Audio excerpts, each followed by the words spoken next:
Hey there, welcome back to Kinetic Lens. Today, we're exploring how friction changes the way objects move. Friction is a force that resists motion. More friction means more resistance, so objects slow down.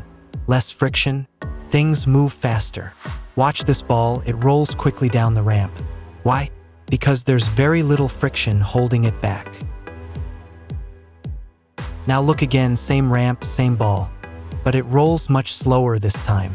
That's because we increased the friction. Let's see both together. Left, low friction, fast motion.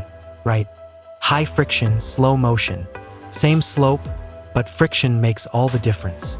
In real life, this is why tires grip the road, why sand slows you down, and why surfaces matter when things move.